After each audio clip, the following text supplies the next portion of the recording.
Welcome to another episode of Meal Prep Monday. I'm your host, Allison Schaaf, and today we are talking about a subject that I personally really love. It's a few steps away from healthy eating, but I'm going to tie it together, so wait for that. We're talking about reading. Before we dive in, a quick reminder that if you want to try our time-saving meal plans, you can text 33777 and the word meal prep, and you can download a free week and try out the system, see if it works for you. You can also go to prepdish.com/podcast. All of these links and instructions are in our show notes. So if you want to try out our meal plan, let's go there. Okay, so reading something I've always really loved. I've always been a big reader. My mom was a big reader. My sisters are. I married someone who loves to read. But I will say maybe not even after my first kid, but I feel like after two kids, I kind of like the amount of reading I did decreased pretty significantly. And over the past, really, I feel like last year, I really was intentional with adding it back into my life. So to start the episode, I want to say that I feel like reading is my new healthy eating.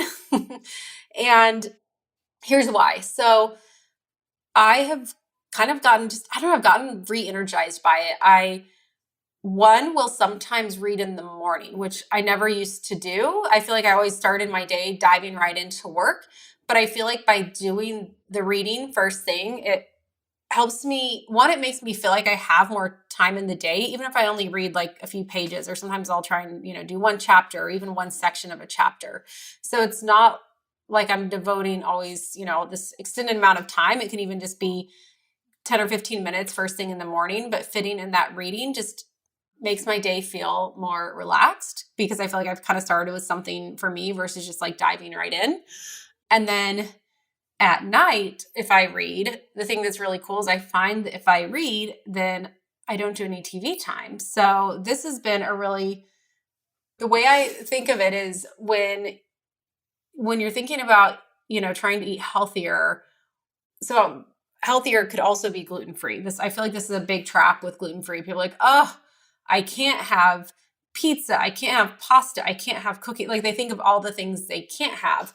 But I think really shifting the focus to the things you can have is like going to be the key. And this is for any type of, for Prep Dish, we have AIP meal plans, autoimmune protocol is what that stands for. And then we also have some alkaline meal plans.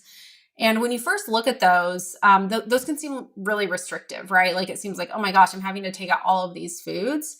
And one thing I always encourage people to do if you need to take on a new style of eating for like maybe you have a new diagnosis or a health condition and you're needing to switch up what you're eating, or intolerances, you or someone in the family, is don't focus on, of course you need to be aware of what you can and can't eat depending on what your plan is and your, what your doctor's saying, but focus on all of the foods that you still can eat. And even when you get to something where, and most of these kind of more restrictive diets, like an autoimmune protocol or something like that, they're usually not even long term. Like maybe you're doing it for a month or something.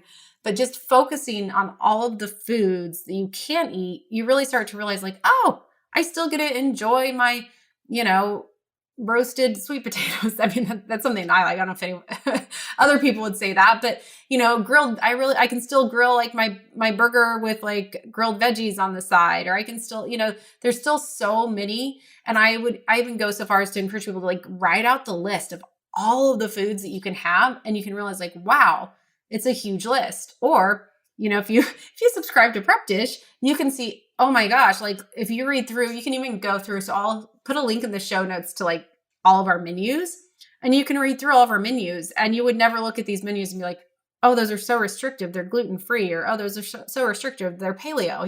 It's like there's like this really expansive list of like all these really yummy, delicious foods. And so when you're focusing on that, you kind of forget that you're like not doing the other thing, and that you're, having to like leave something out. And I found the same thing to be true for, reading. If I do that, then I don't hop on my phone, or I don't hop on and like, watch a quick Netflix show before bed, which I was trying not to do, because I do think, I think screens before bed are not a great idea. I get it. I do it, but just saying, oh, I don't want to do screens before bed is hard. But for me, if I'm like, oh, let me get a really good book, or even sometimes I'll do, so usually it's a hard copy book, but sometimes I also do Audible, and sometimes I'll just go to bed like 30 minutes earlier than I want to. So that way I can like listen to my Audible book before I go to sleep and just kind of relax that way. But yeah, I feel like that's kind of my new way of kind of pushing out that screen time before bed and instead focusing on something that I actually, enjoy just as much, but I have to be more intentional about it because it doesn't always come as like naturally like, oh, let me grab my book.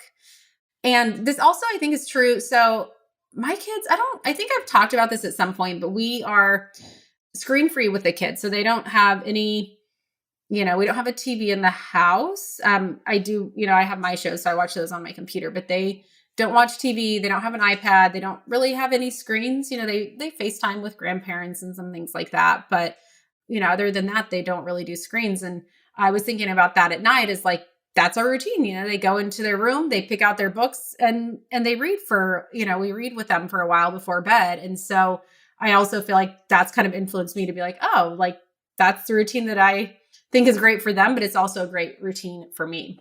A few books, in case you're curious, a few books that I've been reading recently. So there's a parenting book called Hold On to Your Kids that has been really fascinating, but that's one that I've kind of read a few pages every day because the material takes a while to sink in. So I'll kind of pick that one up in the mornings and read a few pages every day. One that I've talked about on this podcast is Tranquility by Tuesday.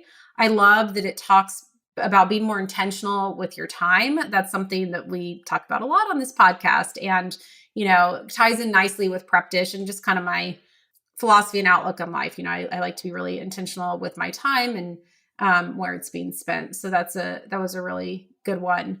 I'm also really getting into finance books this year. So I've read through a lot of those. And the interesting thing I'm doing with my finance books, and I never would have done this in the past, is I am actually buying the hard copy and the Audible version, which in the beginning felt like such a splurge, but it's super helpful because I feel like it's nice to be able to listen to them because I have more time to do Audible so I could get through them. But there's a lot of the content that I need to like pick up the book and underline it and mark it. And so what I'll do is I'll listen to it. And then the chapters I want to go down and read the hard copy, I will, but I can get through it a lot faster if I'm not reading the entire thing as hard copy. And then one more that I made a note about is I listened to the Matthew McConaughey book on Audible. So if you're looking for something fun at night, like to kind of add in as like you're reading and you want to do an Audible, this one I do remember kind of like I would get into bed and kind of listen to it for 30 minutes before, and then shut off and go to bed. But it's great because he does the narration and it's just pretty entertaining. So if you're looking for just like a fun, easy, entertaining one, that was one I did recently that was kind of fun. So I hope you enjoyed this episode. I know I kind of went off topic. I kind of went back and forth on whether or not to do like a whole mini series on reading, like diving a little deeper into some of the books I'm reading or book reviews. I know I do that more on the ones that are kind of habit or time, that sort of like that ties into the Prep Dish meal plan theme. So try not to go too off topic, but if you've been listening to this podcast for a while, I always bring it back to recipes and meal planning for most episodes, but every now and then I go off on tangents. So thank you for following me along as I do that. So if you enjoyed this episode, I would love it if you could leave a rating and review or share it with a friend.